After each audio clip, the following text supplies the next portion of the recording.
afternoon to all of you. Yesterday I discussed about the Indian Council Act of 1861. Today I am going to discuss about Indian Council Act of 1892. What are the these are the main important feature of the Indian Council Act of 1892.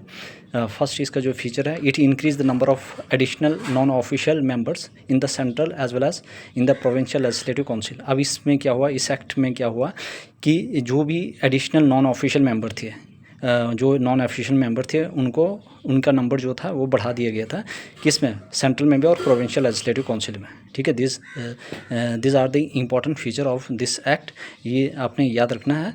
इसमें क्या हुआ, जो भी non additional जो member थे उनके जो number है वो बढ़ा दिया गया, किस में, सेंट्रल में भी और प्रोविंशियल लेजिस्लेटिव काउंसिल में भी.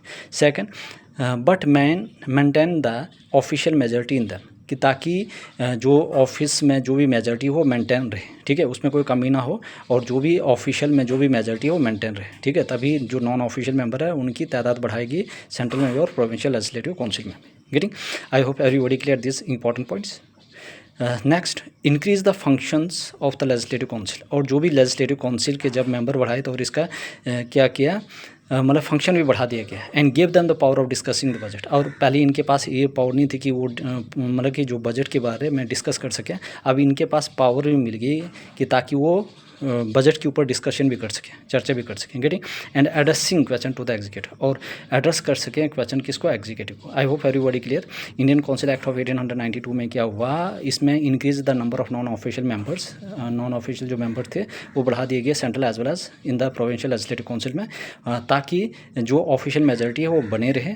और इसमें क्या हुआ, जो लेजिस्लेटिव काउंसिल का जो फंक्शन था उसको बढ़ा दिया गया है. अब इनको पावर दी गई कि ताकि वो बजट के बारे में भी डिस्कस कर सकें और क्वेश्चन भी एड्रेस कर सकें, किसको, एग्जीक्यूटिव को. I hope everybody this important feature of the Indian council act of 1892. This is the first part. ठीक है, इसके बाद नेक्स्ट पार्ट आएगा, उसमें मैं ये इसके सारे फीचर डिस्कस करूंगा. I hope everybody clear all this important feature of the Indian council of act of 1892. हर इंसान देखता है, every students, every UPSC aspirants and other than UPSC aspirants सारे देख रहे हैं, but nobody like, share and comment my channel. ठीक है, please, it is the humble request to everybody, please subscribe my channel. ठीक है, ताकि अगर आपको बेनिफिट मिल रहा है तो प्लीज़ सब्सक्राइब कीजिए एक बार.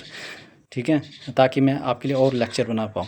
Getting, I hope this important features to all of you clear.